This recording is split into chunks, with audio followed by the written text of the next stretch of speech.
Professor, good morning.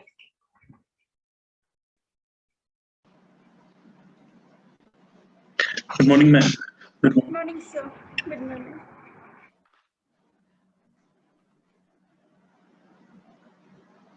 Let me introduce the speaker of today's session, Dr. Parwinder Singh, PhD in Counseling and Psychology, serving as an assistant professor at Indian Institute of Technology, Ropar, Punjab. His research work mainly includes devising, executing, and evaluating psychosocial interventions targeting different facets of maladaptive behavior. Understanding social cognitive aspects of adaptive and maladaptive behavioral patterns and behavioral modification is his aspiration. With similar objectives, presently he is working on health risk behaviors among adolescents, depression among women, and emotion regulation, exploring various risk and protective factors associated with specific behavioral phenomena and applying appropriate intervention characterizes his research designs. With all this introduction, let us welcome our eminent speaker of today's session. Hello, sir. The floor is yours. Okay, thank you so much, ma'am. Thanks for such a nice introduction. I hope I am audible. Yes, sir, you are audible. Okay, so let me share my screen and then you'll be ready to get. Yeah, it is enabled.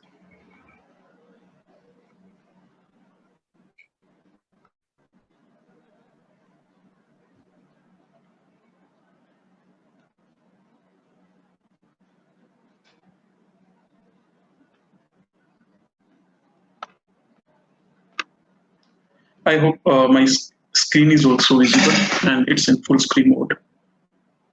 Is it?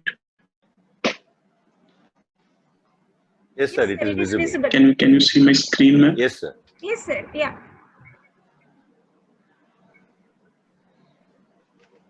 Hello. Yes, sir. The screen is visible. The PPT is visible.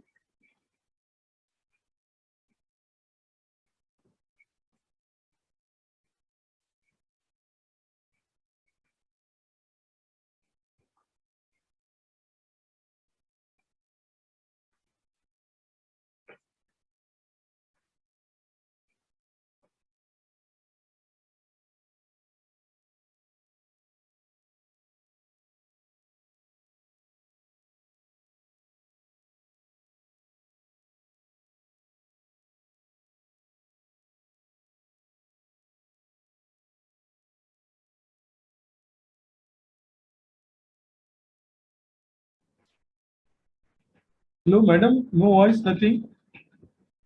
Any problem? Network issue? No, sir. No. Okay. Let us wait. Let us wait. Okay, okay, ma'am.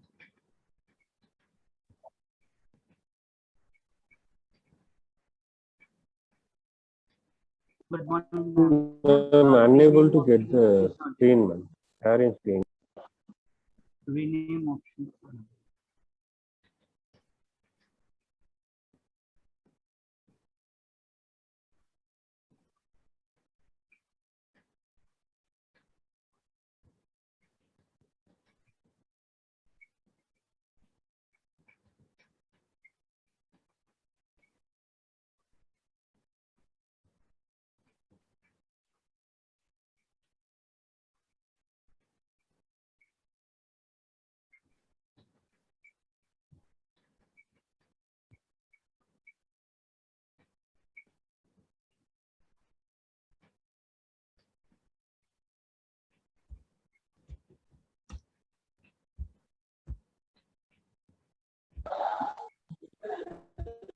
I think there is some network issue with the speaker. Hello. Yes. Sir, I have enabled the screen share. No issues. Okay. No, I started sharing it, but then I disconnected. No issue. I'll do that once again.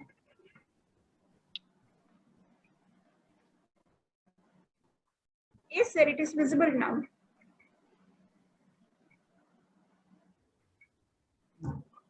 Okay, okay. So first of all, thank you so much for giving this opportunity to share my learning experiences with all of you. I really appreciate the inclusion of this topic, this self-discipline. Right. So self-discipline in personal effectiveness, right? So it's very fundamental requirement of this personal effectiveness, right? Without self-discipline, it would be very difficult to achieve this personal effectiveness, the theme of this FDP, right? So we know the importance of the self-discipline. I mean, it's unquestionable, right?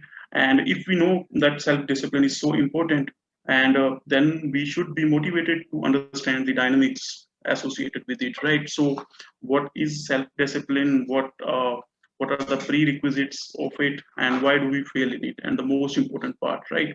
So this talk is about self-discipline. I'll talk about a few prerequisites. I'll not be talking about the specific strategies and all that. Right? I'll explain it why I said so, and why do we fail it. So let us have a look at the structure of this talk, structure of this lecture. Initially, after presenting the introduction, the background, that the content, why I selected this particular thing, right? I'll talk about personal effectiveness and self-discipline. Discipline is associated with this personal effectiveness, right? What are the various routes through which self-discipline leads to personal effectiveness? Then I'll talk about the main theme of this talk, that is the requirements of effective self-disciplines and why we fail in its implementation. Within that topic, I'll talk about a few components of, or ingredients, you may say, ingredients of effective self-discipline. And for each component, what are the requirements, and for each component, what we do wrong in, right? We will talk about. And if time allow, in the end, I will talk about a model, a general model of well-being, this PERMA model, right? If time allows, I will talk about it, right? So let's start with the thing. So initially, I was supposed to talk about self-discipline and time management, right? And I started planning for it, that what should be the content, what would be the relevant content, I mean, for the audience, right? Then I thought that it is not, I mean, there is no dearth of knowledge about these strategies, right? No dearth, we have sufficient knowledge about what is to be done for self-discipline, isn't it? We all know pretty well about what is to be done, right? More than sufficient information is available. Hundreds of books and web pages are there which are stating that, okay, these are the ideal way to do this, right? Many of us must have attended many lectures also showing the same way to improve SD, right? We have attended many lectures in which the motivational talks are there. They tell us that how to discipline oneself and all that, and we must have tried also. We all must have tried also, right? And some of us might be successful also, right? So after having all the knowledge, all these strategies, still whenever we ask majority of the students, majority of the individuals in such lectures, right? So most of the responses are similar to this one, that they say, I tried a lot, but could not do it, right? So it is too difficult. I mean, managing oneself, we consider is the most difficult thing, right? But what I feel is that, yes. Sir, you are saying right. I'm saying yes, sir. Okay. So we say that I tried a lot and could not do it, and it's too difficult to manage oneself. But I want to say something about it, that without trying appropriately, if we label something that it is too difficult, then that is not fair, right? I will talk about that, why I said that what is trying appropriately. I will come to that point, why what is trying appropriately. And there are many reasons, many things, many reasons for such failures, in which we say that no, I tried a lot, I can't do it, right? So without trying appropriately, if we say it is difficult, then you are closing all the doors for future initiatives also, right? So that is a point to be avoided. What I want to say here is that unsuccessful execution of self-discipline, that we say that I could not do it, is surely not due to lack of knowledge about effective strategies, right? So this is my hypothesis, that it is not the lack of knowledge is not the culprit, right? It may be due to the dynamics of SD, which we are not aware of, and we do not pay much attention to. That what is actually required for self-discipline. We about the issue, right? We think about the issue, for example, the problem that you want to solve, but we do not think about the plan, the requirement to do it successfully. So either we are not aware of, or we do not pay much attention to the basic dynamics of that. And this talk, I hope that it facilitate this understanding, that what is the dynamic of this thing, right? So understanding why do we fail in SD is more or at least equally important, right? So and this metacognitive awareness. So this first message from this slide for all of you is that we need to work on our metacognitive awareness. So what is this metacognitive awareness? It's simply in knowing the way you think, knowing the way you approach problem, not about the problem. You do not have to.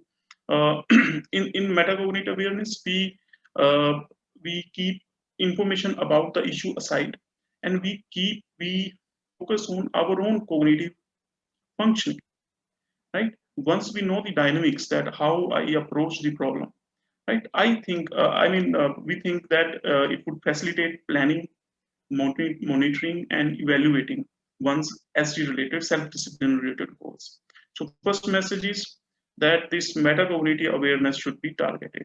Do you know how I think? Are you aware that whatever you are thinking is the rational way or is appropriate, right? Is it based on the relevant information that you should have before making any judgment? So all these things, this metacognitive awareness should be targeted. Before I start with the main thing, please note that there is no cookbook recipe kind of thing for improving one's self-discipline, right? We all are different, we all know, right?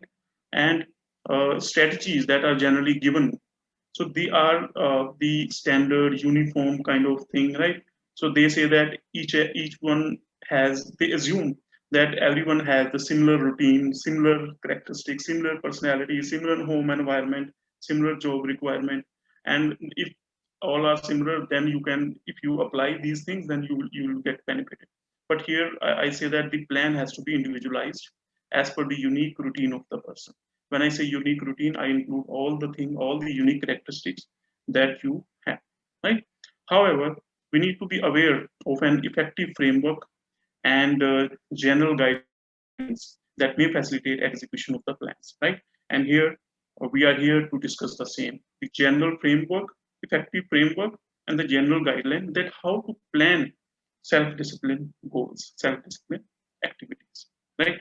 So I'll start with the first objective, first thing that I mentioned in the previous slide: personal effectiveness and self-discipline.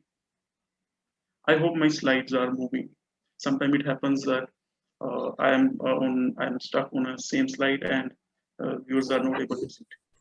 Yes, sir. It's moving. Moving, sir. Yes. Moving, sir. Okay. All right. Yes, sir. All right. So personal effectiveness, right? We have been talking about this personal effectiveness. If you ask me that what are the direct determinants, what are the main determinants of personal effectiveness or effective performance, you may say, right? So theories are there in psychology that says that there are three basic determinants, direct determinants of your personal effectiveness. One is declarative knowledge, second is procedural knowledge, third is motivation. What do I mean by that?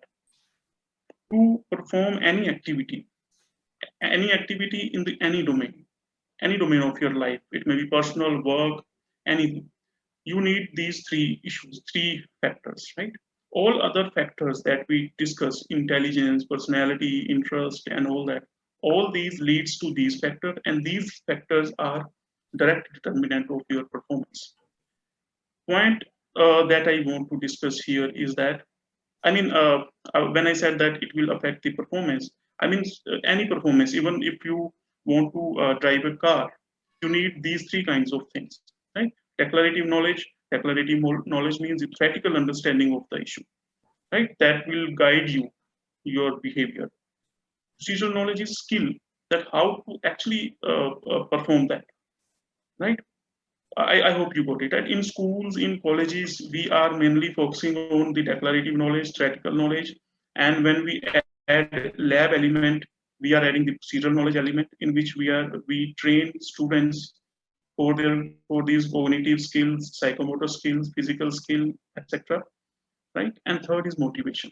First message from this slide is that these three factors are important, equally important, and you can see the kind of relationship they have with each other.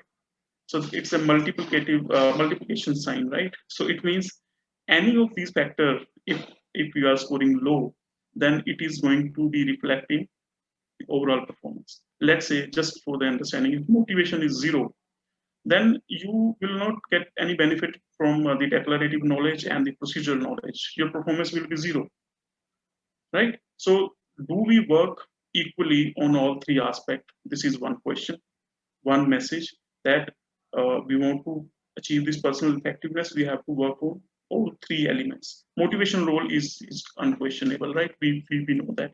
I hope you got the message.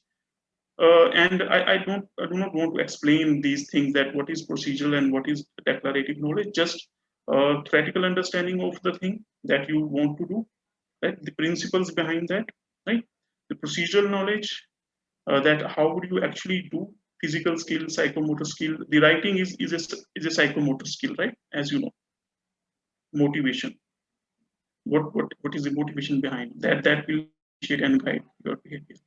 First thing is that. Second message from this slide is that, if you can see here, declarative knowledge has two important components that we generally miss: self-knowledge and knowledge about goals. In procedural knowledge also, we have two skills that we generally ignore: self-management skills and interpersonal skills, right? We learn things about the world, but we mainly ignore things about our own self, right? Are you aware of your personality? Are you aware of all the thinking style, feeling style, behaving style of your own self? Right? Do you know what kind of activity actually motivate you? What kind of things irritate you? Right? And why does it? Why you get irritated from the things? Are you aware that what are your goals? Timely goals. I mean, weekly, monthly. Do you prepare that? Right? So message here is that this self-discipline is bi-directionally related to each of these components. Right? So you work on the self-discipline, it will lead to improvement on these three, or you work on these three and it will lead to your self-discipline. So it's though it's a circular kind of thing, but you may say that, okay, what thing to start? I say that anywhere you just get in, right? Either improving self-discipline or improving these three factors, you will be in that growth circle. Right? When I'm saying procedural knowledge, I'm talking about self-management skills also, interpersonal skills also. Right? So this is one route through which self-discipline and personal effectiveness are related. Right? So I hope you got it right. So self-discipline will increase your scores on these three, and then the personal effectiveness would be increased, right? I'm just talking about what is there, what should be there. I'll talk about later, right? So another perspective through which I can relate self-regulation or self-discipline to this thing. You know, there are many barriers to personal effectiveness, right? Many n number of barriers might be there, but we can club all the barriers into these four dimensions, four barriers. These poor decision making, poor interpersonal relation, poor stress management, and faulty assumptions, rules, and core and beliefs. These are four. If I ask you, okay, what do you think? What is your personal barrier? I hope I'm sure something, whatever you say, will lie in one of these four categories, right? Either it's a poor decision making, that is your barrier, right, which is not letting you be personal, letting you to perform effectively, or it may be poor interpersonal relationship, poor stress management, and fourth thing that we psychologists we talk about, faulty assumptions, rules, core beliefs. I mean, faulty belief system, right? These are four barriers, and it leads to your dissatisfaction with one's current performance, behavior, and all that, right? And it leads to then further to most of the mental health issue. The message from this slide is all the issues that are very relevant, that seem relevant to us, are due to poor self-regulation, right? So I am just promoting my this thing, that self-regulation is, see the importance of this self-regulation, right? All barriers by poor self-regulation, and if you can, will generalize the understanding will generalize to others areas also, right? So this is about this thing. I hope the things here you are able to understand it. Decision making is one of the most prominent barrier, right? When I say poor decision making, I'm just saying when you take decisions without considering the whole context into the picture. Your decisions are mainly impulsive. If your decisions are mainly impulsive, right, you are not considering the consequences of your decision, right? Immediately you want immediate gratification of your needs by any way, and if you do that, then you get into stressful situations, right? And if you are not able to manage your stress properly, then obviously it will lead to your poor performance and poor effectiveness. I mean, lack of personal effectiveness will be there, right? So poor regulation, self-regulation is again related to your personal effectiveness. So that's why we need to work on it. What is to be done? I'll come to that. Last slide about personal effectiveness and self-regulation. Here you can see, I just wanted to depict it graphically. So your effectiveness is governed by your self-regulation that I discussed in the previous two slides. Now this self-regulation has two components in it. One is self-discipline, another is self-control, right? In psychology, we consider both these things, self-discipline and self-control, separately. Right? So in psychology, when we do research about it, so self-control and self-disciplines are two different topics. But here in this context, I'll be using all the terms as a singular phenomena, right? Because here we are mainly interested in self-regulation, right? So self-discipline and self-control we'll talk about as a singular phenomenon.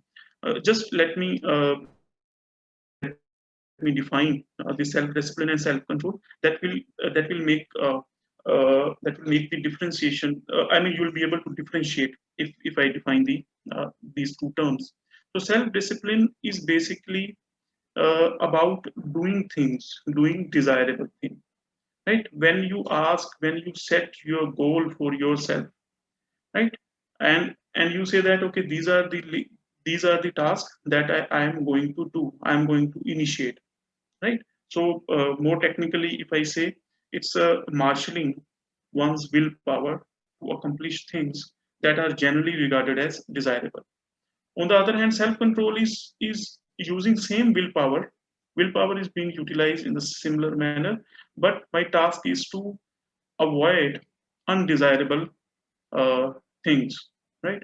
So self-control is not doing things. Self-discipline is about doing things, right? This is how in psychology we talk about. But here, for the purpose of this talk, I'm considering SD, SC, SR, I mean self-regulation, self-discipline, and self-control as a singular term, and I will refer to it as SDCR, right?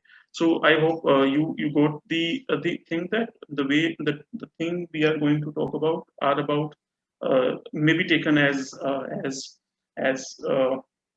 material about self-regulation, self-discipline, or self-control.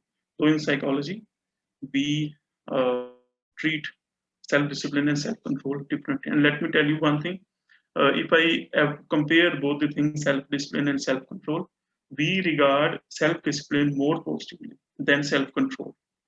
So self-control is not considered that positive, right? Because when you are controlling yourself and you are somewhere, you are compensating with the internal instincts also.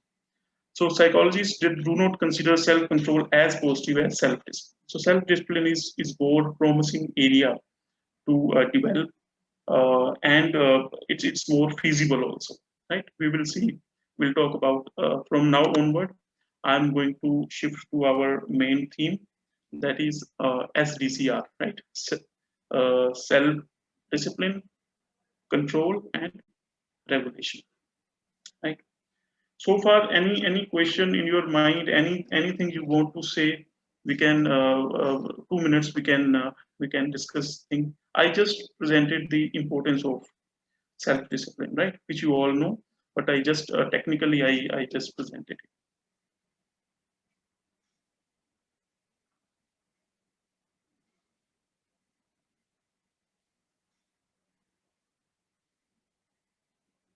Okay, okay, if there is nothing, so either everything is clear or either everything is all clear, right?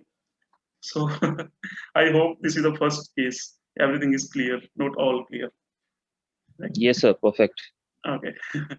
Right. So now we talk about this STCR. So you have to orient your mind in a way that we are going to learn something about our own behavior. It's not anything which you will be, which you are required to present and somewhere, or you have to appear for the exam. It is not like this thing, right? So our mind's orientation. You all are teacher. You know that this orientation affect the learning, right? So here orientation should be that I'm going to learn about my own self, right? My own behavior.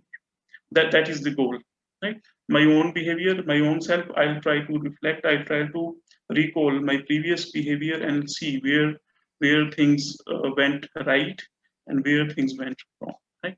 So this SDCR is about actively working toward one's goal. In one line, in one statement, if I have to summarize, it is just actively working toward one's goal. So it's a conscious personal management that involves the process of guiding one's thought, behavior, and feeling to reach goal.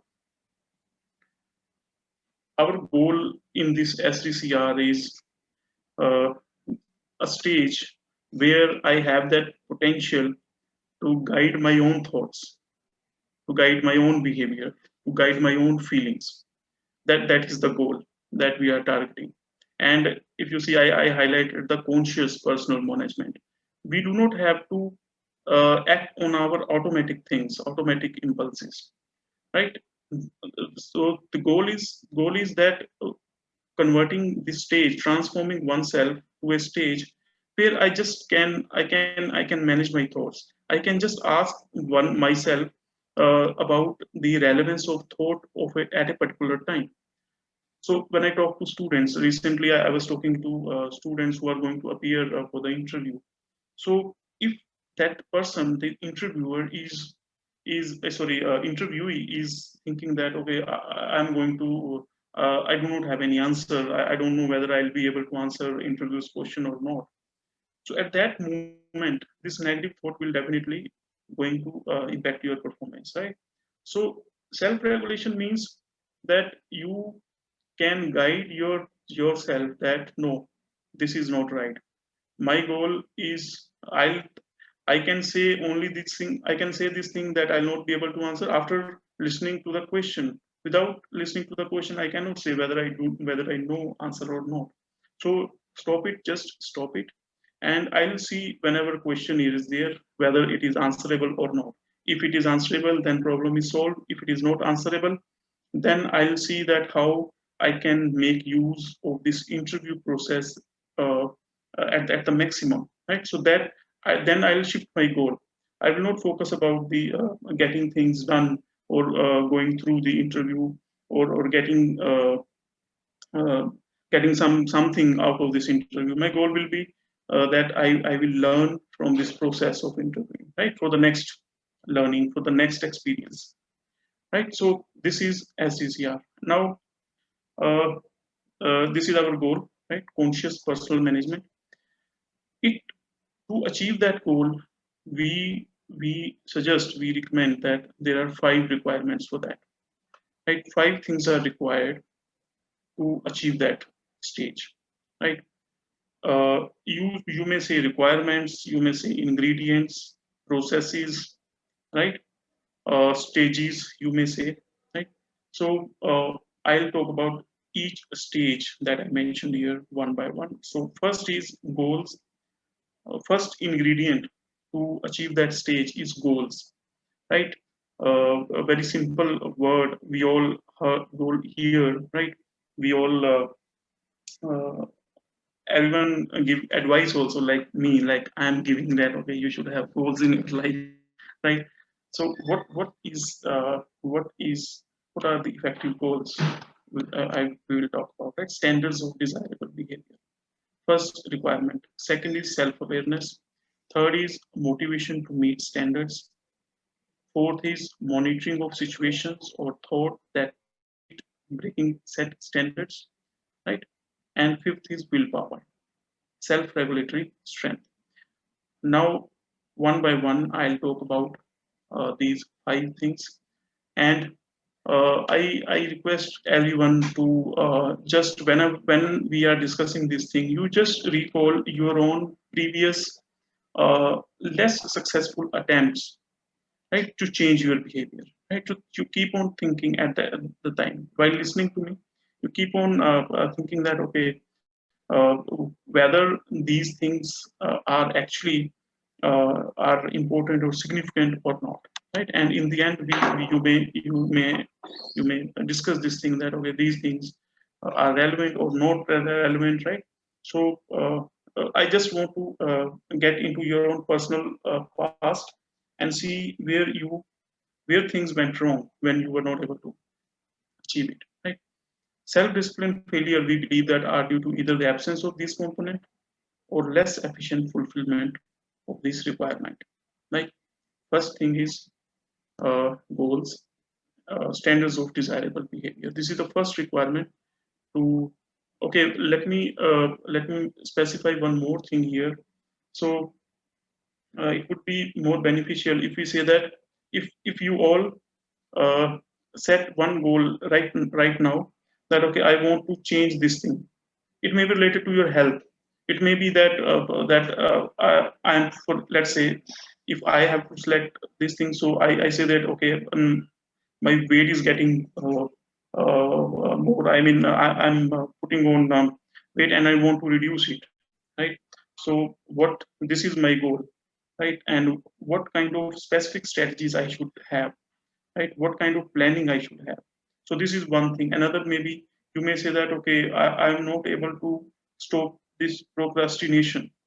I cannot uh, finish my work on time, right? Always things are lingering on, right? So this is my goal. This is the thing where I need this self-regulation, right? Others may have different goals. So that it will give you a framework, a very concrete framework to think about these 5 stages, right? So here, first thing is goals, standards of desirable behavior, and I have divided the this thing into 2 parts. So what is to be done and what most of us generally do, right? Most of us generally do is to convey that why do we fail in this thing. Right? 5, there are many things that are to be done. We cannot complete the list in this one lecture, right? So I have shortlisted 5 these things. The first thing is, as I said, the identification of your aspirations. So self-revelation starts with the identification of the aspirations, what is to be achieved, right? If I ask you now if I ask you to unmute yourself and say a few things that what you want to achieve, so randomly you will say something 5 or 6, or sometime it may be there that you are not able to recall. Okay, what actually I want? That is one problem, right? Or we say so general things, so vague things that our So before Dr. Vanimosa ma'am has given you a nice introduction in IoT. So I hope this part you were clear. So this is what is the entire structure of IoT we are going to develop. Somewhere around our Participants, please mute yourself. that madam was washing machine, and everywhere you have a smart machine. That's a microcontroller. Participants, please mute yourself, please. Yeah. okay. Yes, sir. So first requirement is identification of the aspiration. As you all know, what is to be achieved. We have to be very careful while selecting the aspirations. What we generally do is, while selecting the goals, we do not look at the priority of the things, right? Simply, let me give you an example. If a student is facing the problem of concentration, he say that while reading books or while studying, my mind is going somewhere else, right? So one issue with that thing, with that concentration problem, is that our mind's nature is that we have trained our mind to focus on the most important things, right? Most important things. And if I am not considering that study or that reading more important than others, so my mind is bound to think about those important things, right? So what I want to say here is that if you are working on your priority number 1, then chances are there that your mind will divert less. If you are working on priority number 2, 3, 4, and priority number 1, 2 is still pending, right? Still pending, your mind will keep on reminding you about that unfinished business, unfinished important business. So here, when you will make a list of things to be done, right? You have to make them as per the priority, right? So this is a very first step. We are going to implement this STCR. And first of all, we need to know what is to be done, right? And it's not that at one time you can work on one aspect only. You can start multiple things also, right? But you need to be very clear that what time is meant for what activity, right? So what is to be achieved should be based on your priorities, right? You have to sit. It is not a 1 hour, 2 hour, or a 1 day's task. You have to keep on thinking about what actually I want to achieve. When you have this goal in your mind, so let's say you say, okay, I'll my health issues are raising. My goal is to keep my health sound, right? So now you have to second level, you have to identify the undesired behavior and desired one. Health issue is the goal. I mean, improving your health is the goal. Those specific objectives we should make, right? But just for example, health issues are our goal. Then what is the undesired behavior and desired behavior? You have to specify. You have to remind it to your mind, right? Let's say in health issue, food is one. The unhealthy food is one undesired behavior that you want to avoid. Exercising is one desired behavior that will help you. Regular routine checkup, medical examination is another desired behavior, right? So you have to specify the undesired and desired behavior. Let me tell you one more thing, that the things that we are working, You have to work. It is going to be a project. It's a self project that you have to do. Nothing in the mind will work. You have to pen it down. You have to write somewhere, right? And you may find it awkward also, that how can we do writing? We avoid such, right? Our mind do not want to get into such things. It may be due to lack of time, or it may be due to something, but 10 minutes, 15 minutes, 20 minutes for such activities, for writing down the things, you have to work if you want to get it successful, right? Otherwise, what will happen if things are in your mind now?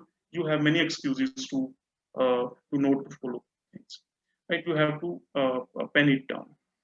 You have to see that what you have to anticipate. Okay, what if my goal is to exercise? Then what may prohibit me from exercise? So you may say that it is fatigue that prohibits me, right? So all day work in the office will I'm not left with any energy more. So in the evening I cannot walk, or I cannot do certain exercises. All these things you have to take care of, right? And how would you tackle this barrier? That also should be in the plan, right? Third thing is, again, you will find something, but let me tell you, it's a try and tested thing. This third one, this routine work checklist, right? 1 month routine work checklist is very good thing that complement your cognitive processes also. I mean that our now these days, we many of us are facing this memory issues also, due to stress, due to other things. We tend to forget, we tend to miss certain things, right? uh, I am feeling now these things, right? So routine work checklist is there, that what is to be done as a routine work, and in that there should be a provision for special assignment of the day, daily, if any. I mean, in the morning you have to see that, okay, this is my to-do list of the day, right? You have to write it. It takes only 2 minutes. You can use your mobile also for this, for preparing this checklist. What is to be done in the morning, 2 minutes in the during the night. I mean, before going to bed, you need to check. Okay, what are the left? I'm not that everything will be completed, but your mind should know that what is the remaining thing that I need to do. Right. Fourth is writing down the realistic goals of day, week, and month.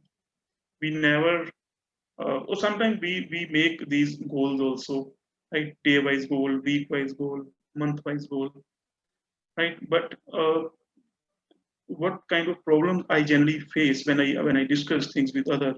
So they focus on one aspect only, one aspect of their life, right? So if they are suffering from the stress, they see that okay, if I'm able to handle my stress at workplace, then things will work, right?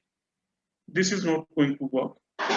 Your stress is not coming from one source, but that you may be perceiving that it is coming from one source, but is not coming from one source, right? So fourth point is about writing down the realistic goals, that day wise, week wise, and month wise. And the important aspect here is that it should be in terms of required behaviors. I hope it is making some sense, that required behavior means you do not need to write your goal, that I want to achieve this. You have to specify that what exactly will you do.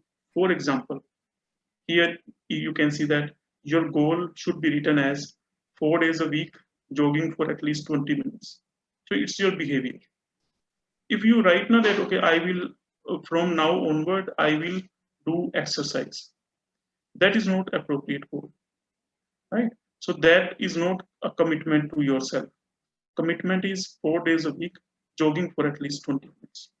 Now I'm not saying for which 4 days, right? So even if you skip, you have buffer days also, 3 buffer days you have, you can shift to another day also, right? So separate time, your goal should be such that separate time for important but less urgent things. Like for example, replying email. So from 5 to 6, I'll go through the emails and reply. If you are getting to emails and you need to reply, don't let things pile up. Reading at least 2 recent relevant research papers in a week. So it's a behavior. Rather than saying, okay, I'll start reading, I should work on research, I should work on reading, and let you have to say to yourself that reading at least 2 recent research papers in a week. So that whatever I'm saying, I'm trying to understand. I'm trying to make you understand that our mind, receive such information, more concrete information, more readily, right? So they welcome this such kind of information, not the general things. Last point is you will find it a very different one.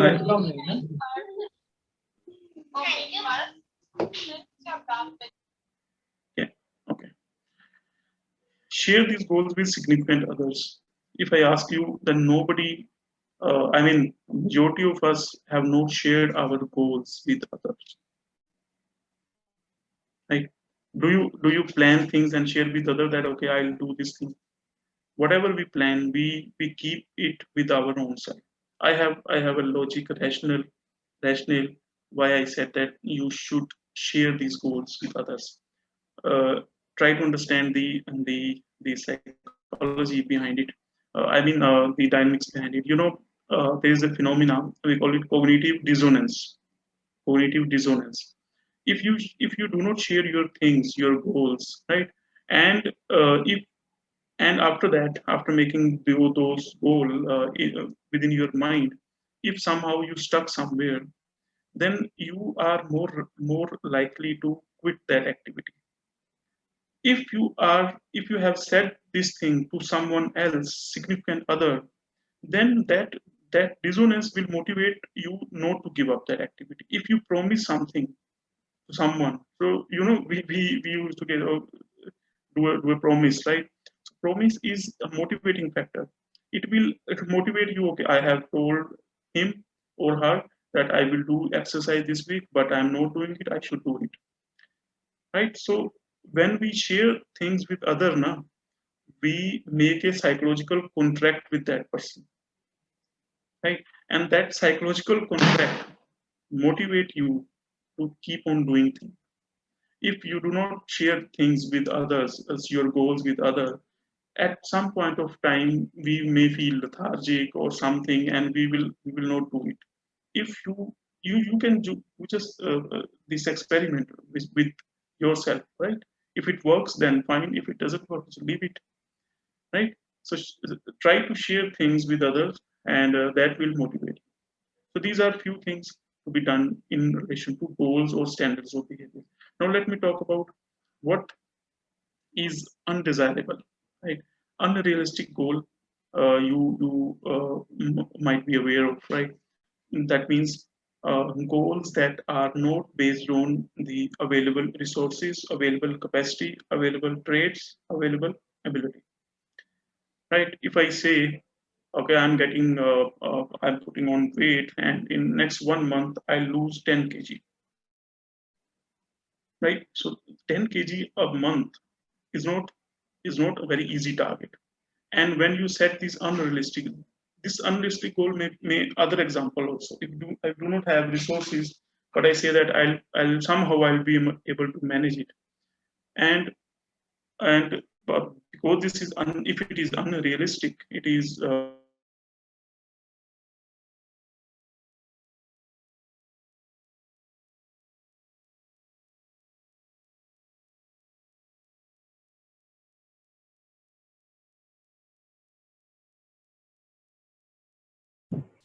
You're not audible, sir. Hello. Sir, you're not audible. I think there's some technical glitch out there. Maybe.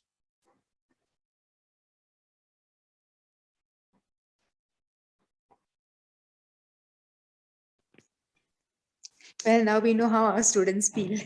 Really? Today it happened with me only. My video was not working and I was going on speaking. And they were not able to see the diagram.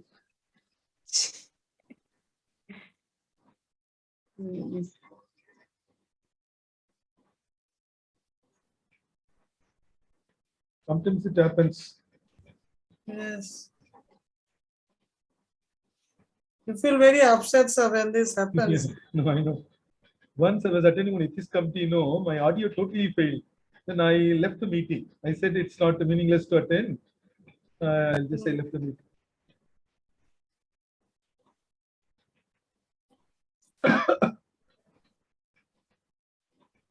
So is there a difference between Zoom and Google Meet video?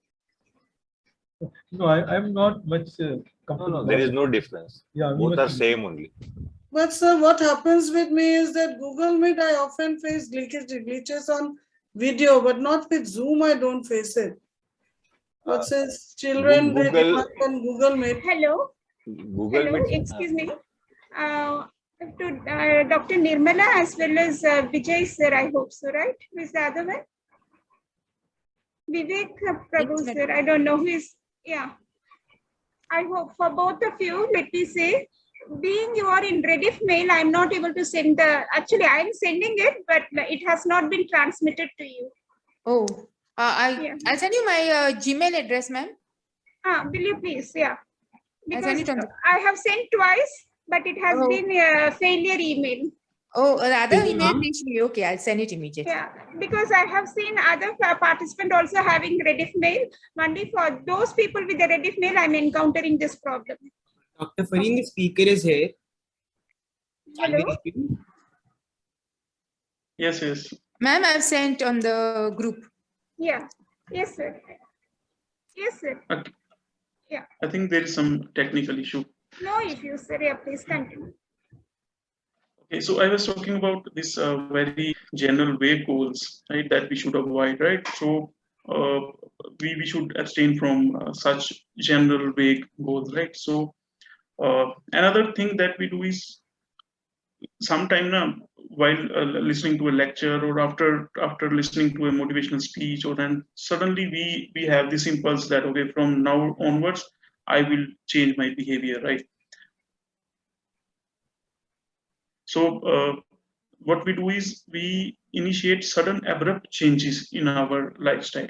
So sudden abrupt changes will not allow you to change your behavior. For example, if a child asks, if we ask a child to get up early in the morning, I mean that is part of this thing, and generally he's getting up at 9 o'clock, and we say that, okay, from tomorrow onward you will get up at 4 o'clock, or child himself say that, okay, from tomorrow I'll get up at 5 or 4, right? So this sudden abrupt change will not help you, right? If you want to change your behavior, then we have to start with the with the small increments, small differences, right? Sudden abrupt change will not allow. Fourth, the second last factor that is creating problem is lack of persistence. And let me tell you, if you ask me to rank all these the barriers, I will give rank 1 to lack of persistence. Changing behavior is not an easy thing. It's difficult, right? Habit changes, changing habit is not difficult. So it may be that your habit forms in previous 20 years, right? So you are following a particular routine for last 20 years. How can you expect that it will be gone by 1 month or 1 week or 15 days and all that, right? So if you are not persistent in that, you need to be worried about, right? So what I said, not trying appropriately, you have to spend some time on it, right? Without spending time, without sufficient time, I cannot prescribe some psychologists, they say that, okay, it's a 21 day, or it is at least 1 month or 3 months or something. We cannot specify this thing. It depends on your own willpower, your own resources, your own routine, right? Some may complete it within 10 days also, some may take 3 months also, right? But what I'm saying is you have to be persistent in that. Without priority goals, as I mentioned earlier, will not work, right? So I'll move to another second component of this SDCR.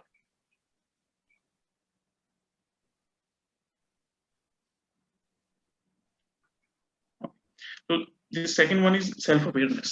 I have to be quick. Self-awareness, you all know, right?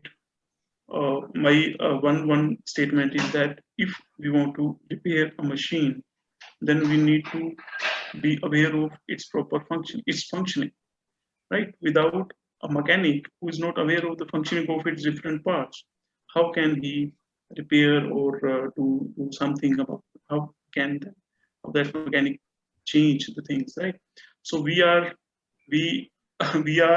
governing, we are driving this body without any user manual, right? So we need to know what activity is doing what. We ourselves can be divided into these three parts, right? One, thinking aspect, feeling aspect, and behaving style. Behaving means outer behavior. Do you know about your thinking style? Are you aware of the biases that you make while processing the information? That is one area you need to work in, right? We all are affected by certain biases are universal. We all are affected by some biases are unique, right? Do you know your feeling style? Do you know how emotions generate? Do you know when you feel happy, when you feel sad? What makes you happy? What makes you sad? Do you know when you feel anger? Right. So knowing your feeling style is matter. One example, I'll stop here for some time. I mean, at second point, spend some time and then move ahead. Emotion regulation thing. When you experience anger, we generally think that our anger is outcome of the trigger only. Trigger only. Trigger is if someone is saying something to me. So we think that I am feeling angry because someone said something to me. That is one aspect. That your anger is outcome of other things also. Trigger is one thing. Your precondition is another thing. Precondition means your physical state, your mood state, your perception about that person. Right? You do not behave in the same way if the same words somebody else says. Right? This is one thing. Simple, very simple thing we ignore. If you are feeling hungry, you will be more angry. If you are feeling sleepy, you could not sleep properly. You will experience more anger. Do you consider these preconditions before reacting in an anger situation? We do not do generally, right? So self-awareness means knowing your own feeling style, right? This is just one example that I give. While managing anger, it's a good intervention that if you look at whether the anger is outcome of the trigger, the words that other person is saying, or the other barrier, or is it my own personal things that is going on in my mind. So it may be fight with spouse at home. It may be some discussion with the boss at office if you are behaving angry with, right? So these are things. So know your behaving style. Do you know how do you behave and how that behavior is perceived by others, right? We sometimes we have different intentions. We convey intentions, but those intentions are not conveyed properly. How other person is receiving your the stimulus you are giving. That you are, if you are aware, then you will react accordingly. If sometimes many of us we are not aware of our own gestures. Sometimes we use certain words. We are not aware that we are using word, but other persons know us by that.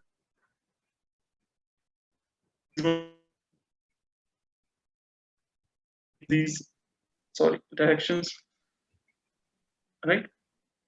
One thing only about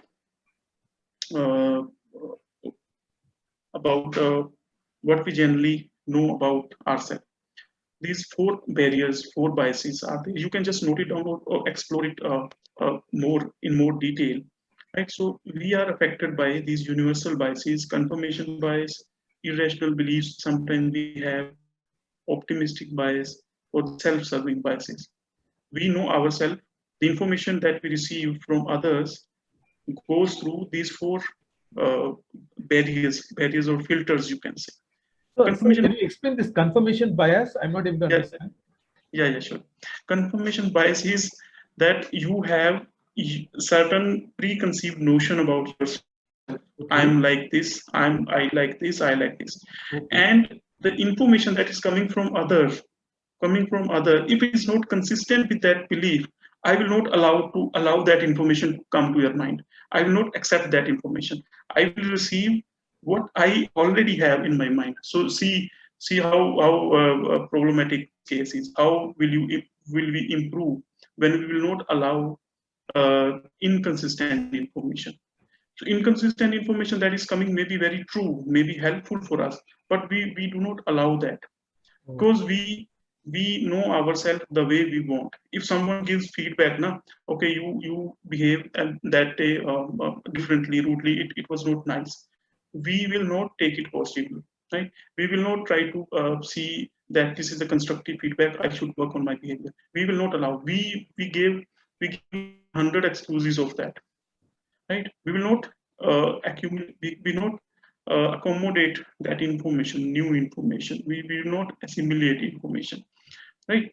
So that is confirmation bias. We want to hear what we want what we want to hear, right? So here this real self and ideal self come to play. So another one is irrational beliefs. Many of us have a different opinion about self. Some those who are suffering from depression, they have this irrational belief that they are incompetent, they are worthless persons. Why it is irrational? Because these are not based on evidences, not based on facts, right? And others may have otherwise notion that I am superior than those narcissistic personalities, So if I am affected by these irrational beliefs, then it means I do not know myself. I do not know what is my weaknesses, right weaknesses, wrong this thing. So how can I initiate SDCR, self-regulation thing, if I'm having those irrational beliefs? Optimistic bias is also very interesting. Whenever we are doing something, we all are very optimistic about certain things. For example, when I'm driving, I never think that I may get into any accident. I say that I am the good driver. I can drive very efficiently. Accidents happens to others, right? So similarly, if I'm a smoker, if I'm smoking, I know that smoking leads to cancer, but I will never think that this cancer can happen to me also. Cancer is for other persons, right? So this optimistic bias we need to, it can happen to me also, right? If I'm smoking, it can happen to me also. If I am driving on the road, so I may get into some accidents, right? So we are overconfident about that, and that optimistic bias stop us from taking required actions, right? Actions that are required for self-regulation or other things. Similarly, self-serving biases are also there. Self-serving biases are like, the same event, if happens to us, we explain it differently if it happens to someone else. Okay, let me tell you one more, this thing also.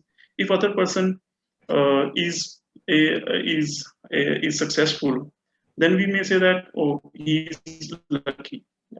If I'm successful, I say I work hard, right? So my success is due to my ability. Other success is due to some external factor.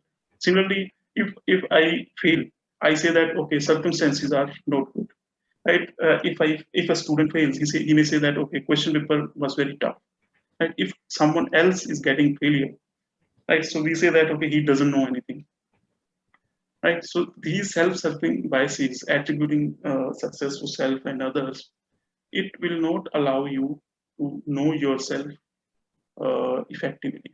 And self-awareness, let me tell you, is a strategy in itself. Right?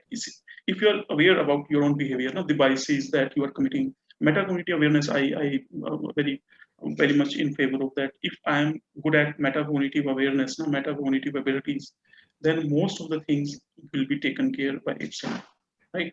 So this is about self-awareness. And this thing you must have heard about many times, right? Joe Hardy window. I will not spend much time on it. So they say that our self has 4 compartments, right? So one compartment is that is known to me and known to others, right? Open area. One compartment is known to me but not known to other. Third is known to self, known to me, unknown to other. That is blind area. Blind area is the one that we need to reduce, right? I mean, all other areas we need to reduce, and we have to expand this open area. Open area is we know ourselves, and others also know my this thing, right? So we may say that, okay, some may disagree that we cannot disclose each and everything. I'm not saying each and everything, but what is required at the workplace, and what is required at for this personal effectiveness. So here, if you can see that this blind area can be reduced if you receive feedback in very positive sense, which we generally do not do, right? So as I said, that when feedback is given to us, I understand that sometimes feedback is manipulated also, but if some genuine person is giving you the feedback, then we should be open to it, right? Through feedback, what will happen? Other will tell you, okay, this, when you talk, it seems that you are very angry. And when I ask you, were you angry? You say, no, I was not angry. But others are perceiving that you are behaving as if you have some internal things with you and you want to throw it out on me, right? So the blind area we should reduce. So feedback is one thing through which open area can be reduced. Self-disclosure is another thing which from where hidden area can be reduced, and self-discovery that when you sit, when you ask questions to yourself, right?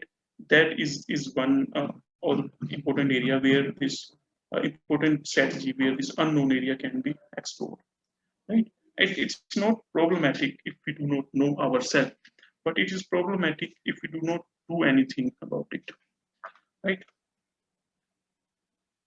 Third is motivation to meet standards. Very quickly, I'll move to this line. Motivation's role, we all know.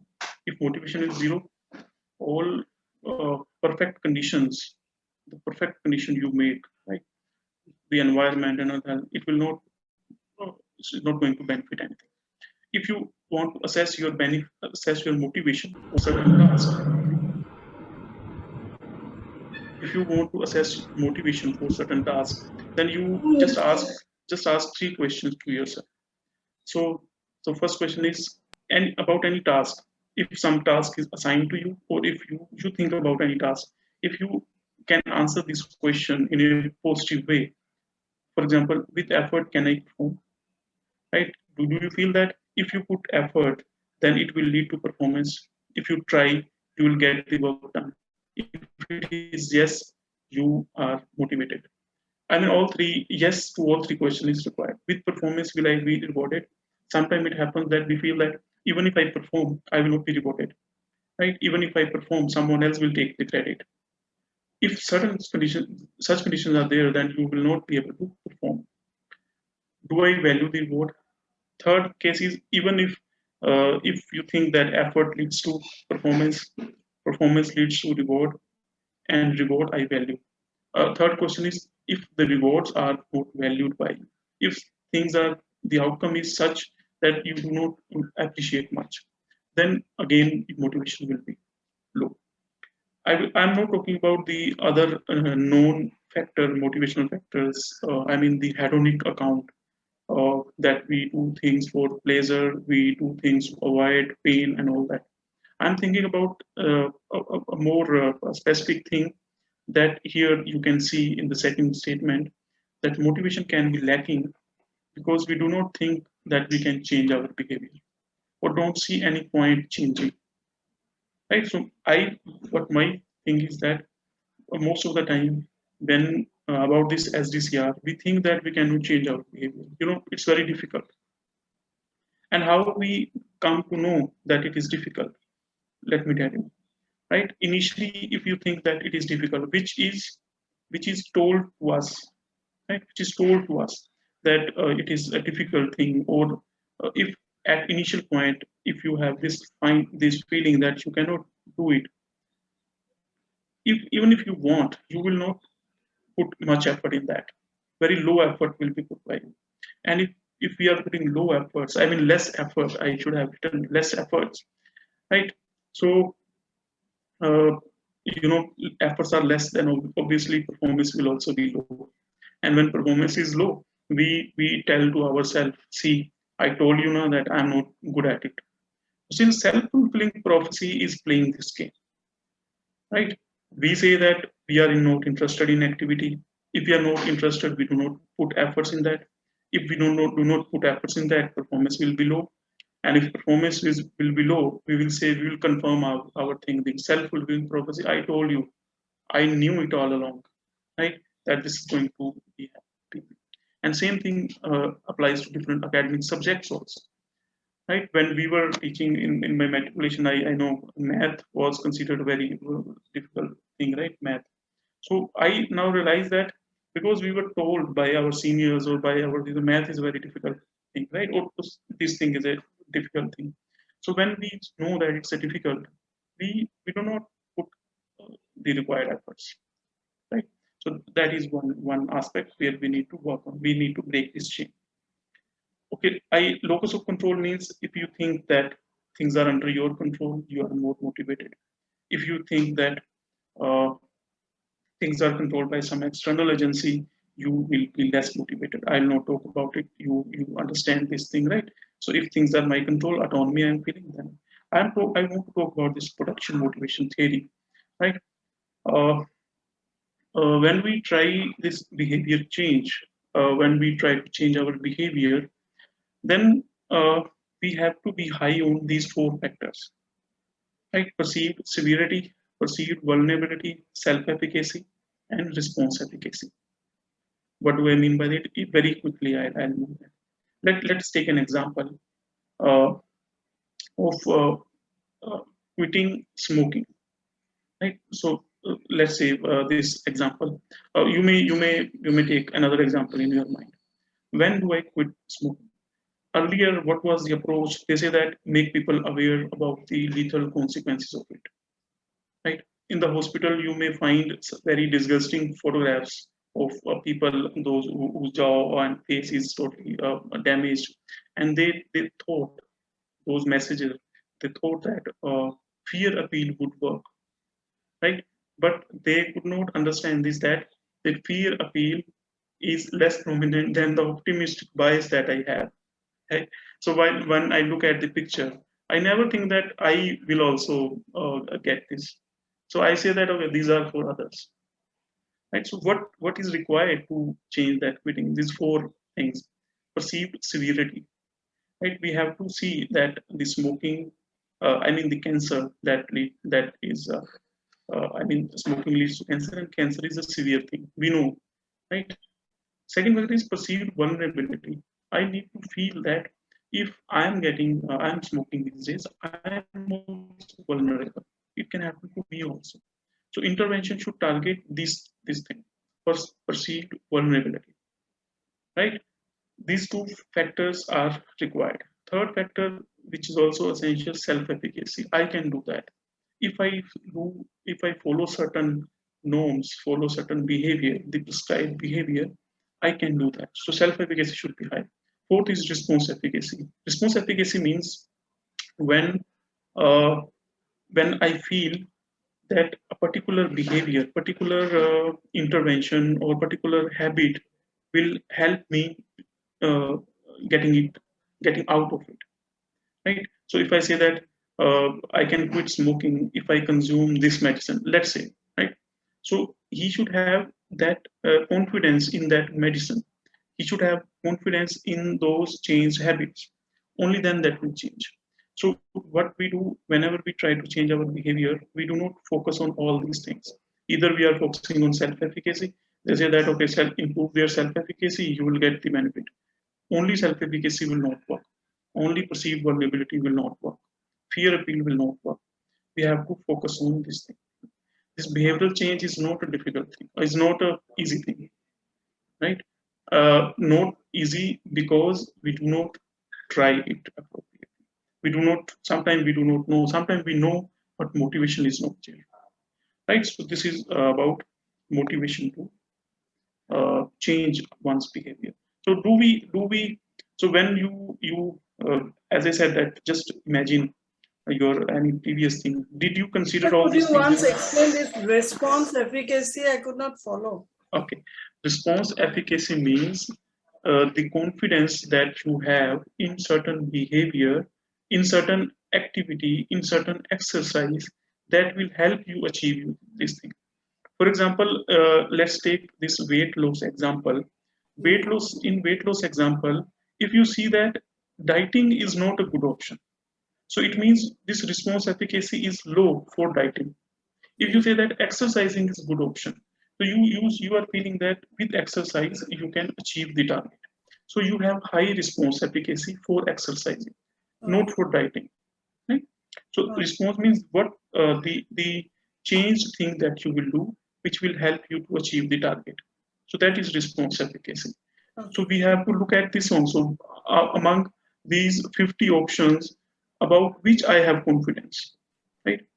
About which I have this confidence that this is good and I can do it, right? So that is one thing. Sir, once again, please, perceived vulnerability in short, if you can explain, please, sir. Yeah, perceived vulnerability means we have to fight with our optimistic bias.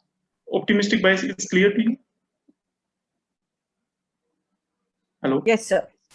So optimistic bias is it cannot happen to me. I am driving, I am a good driver, accident cannot happen to me. Perceived vulnerability means I have to see that if I am driving on the road, these accidents can happen to me also. If I am speaking, I am smoking, then this cancer can happen to me also. Right? You are not exceptional, which generally we feel when we are into some negative thing. Optimistic bias is about the negative things that we have.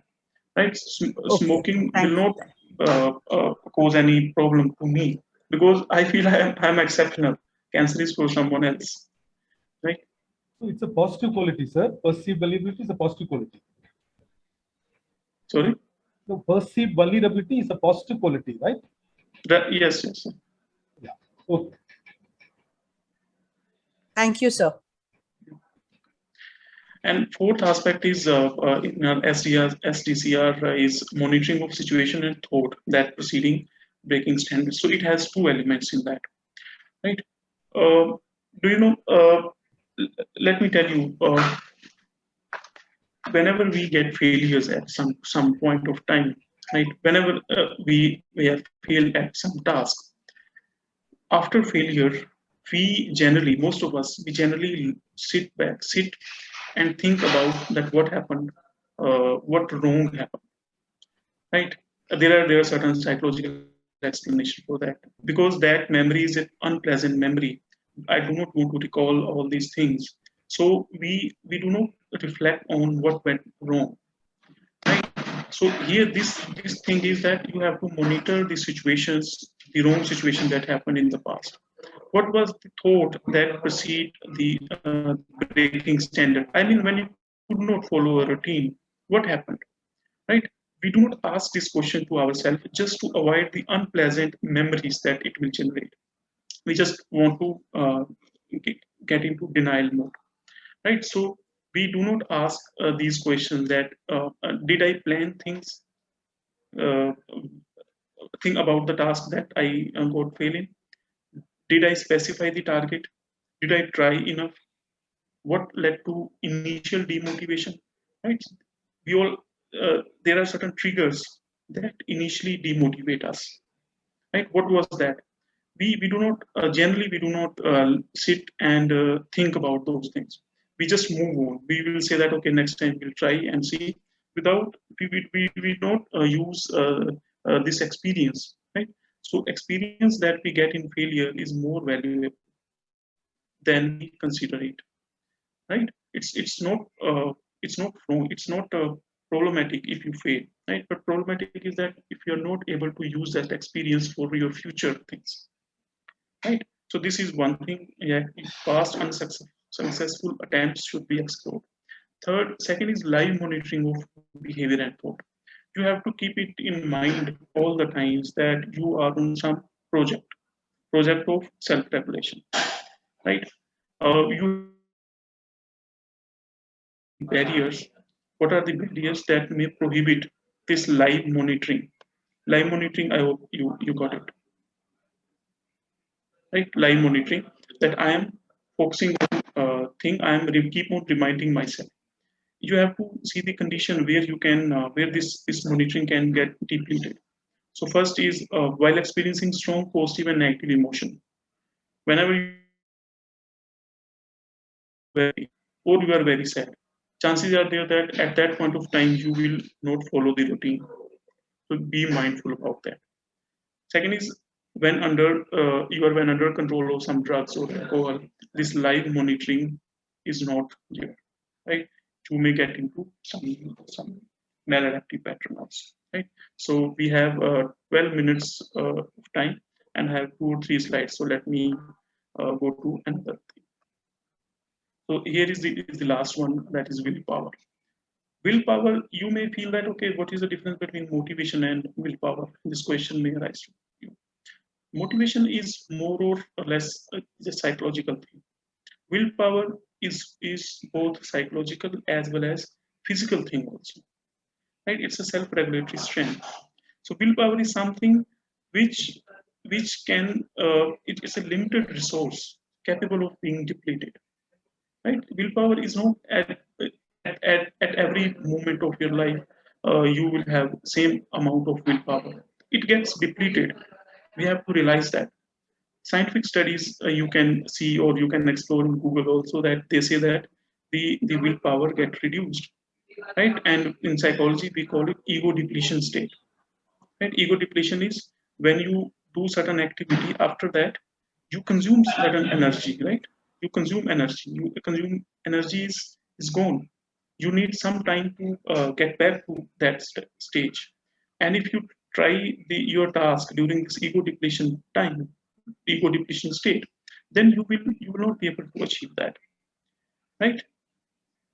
Even if you are doing psychological working, psychological task, self-control, right? That self-control is also taking your willpower, is also consuming willpower. It has been observed in different studies that after self-control tasks, they are less efficient in some other tasks which we assign to them, right? So willpower is depleted after you do certain activity. How to improve that willpower? Willpower, it's a kind of our muscles. More you work on it, and different areas also. It has been investigated that if you work on willpower in different areas of life, you can increase it. You can increase the stamina as well as the strength, right? Similarly, few examples are here which have been tested, right? For example, doing these simple self-control tasks, doing some work with your left hand. If you use right hand, dominant hand is right, try something with your left hand and keep on trying, right? So you'll feel pain or you'll feel some discomfort. Let it be there, right? So these self-control exercises. The more you do, the more willpower you'll get.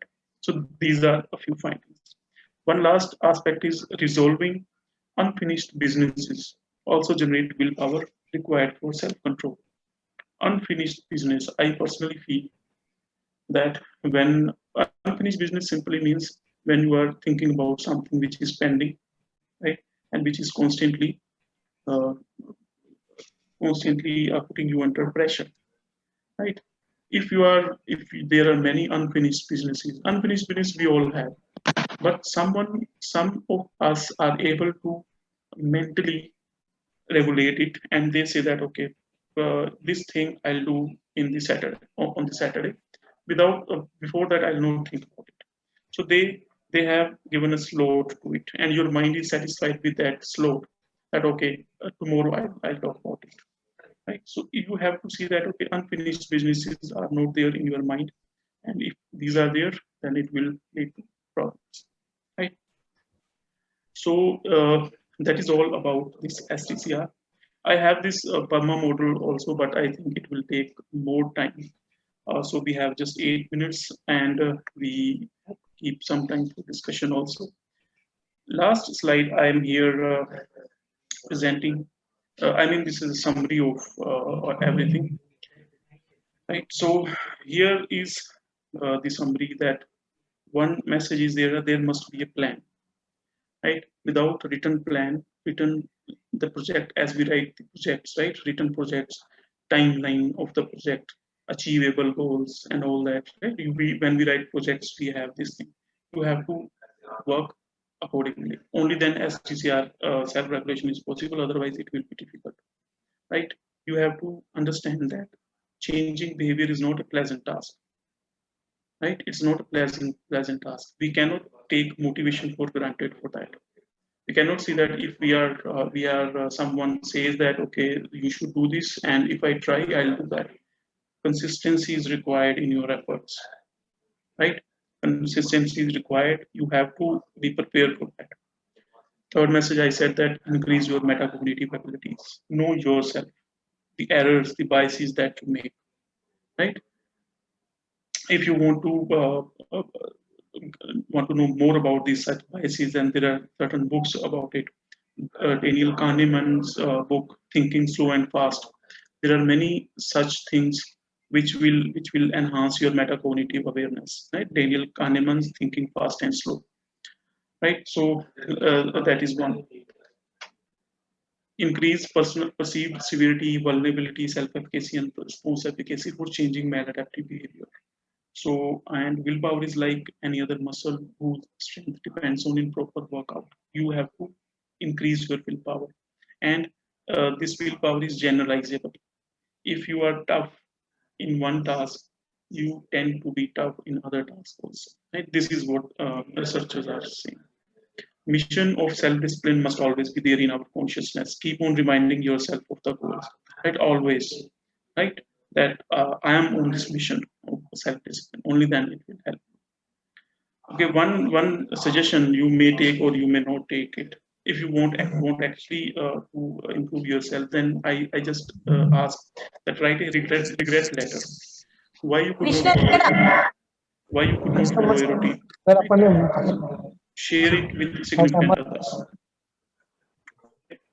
So regret letter, why you could not follow your routine, and share it with significant other. I mean, significant other you may not like to do that, but just write a letter for yourself.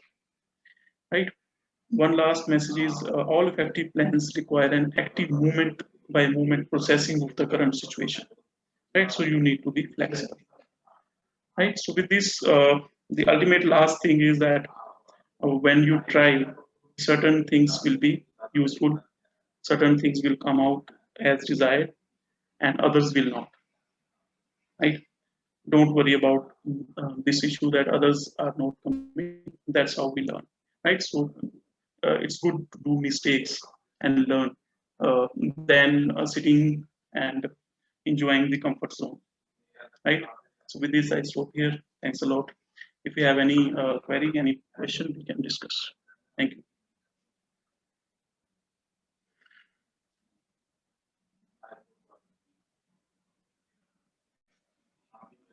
Dr. Fareen. Hello, sir. Yes, yes. Thank you, sir. Is there any connection It between... was a really elaborate speech that you have undertaken today with all your people. Sorry? Thank you so much, sir. And again, you have really done with all the pictorial representation along with the major important points that to be covered with with the time management as well as with the self-discipline and attitudes.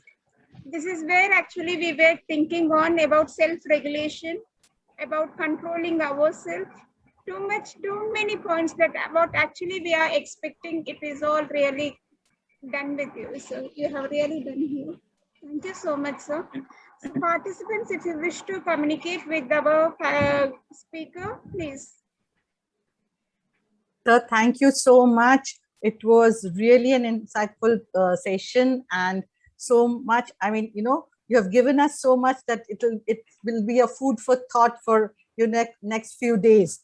So much to know, so much we have learned, so much we have understood, and I feel that I would be able to think over it and then implement and try rather to implement in my life. Thank you so much for a wonderful session, sir. Thank you so much. Really glad to hear it. Thank you, sir. Thank you so much. So I too feel the same, sir. It was really very clear. And when I asked doubts, you are able to clearly explain to us. I'm really now I'm able to understand clearly about the perceived vulnerability and those things and all very clear. Thank you very much, sir. Thank you so much, sir, for this motivated talk. I have a question. Is there any interconnection between self-motivation and self-discipline? And how to be stay all-time motivated? Yes, as I mentioned in one of the slides, that motivation is one important ingredient of your self-discipline, right?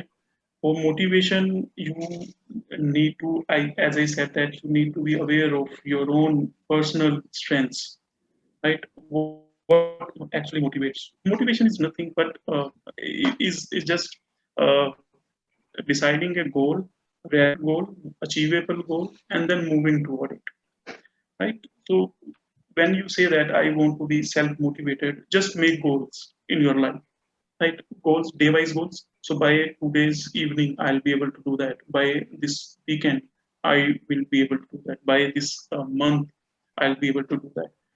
What I feel there are other things also, but I feel is if you have goal in your mind, if you have planned to execute that goal, then there is no doubt that you will be motivated all the time.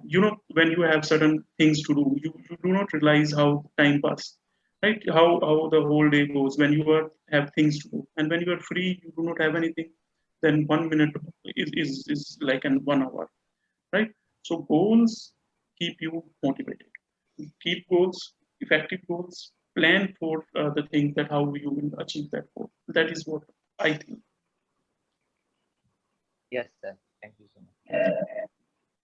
Thank you, sir. Thank you very much, so sir. much A for your wonderful valuable time and your good speech here. Thank you, sir. Thank you so much. Thank you so much. May I leave now? Yes, sir. Thank you, sir. Yeah. Okay. Thank you so much.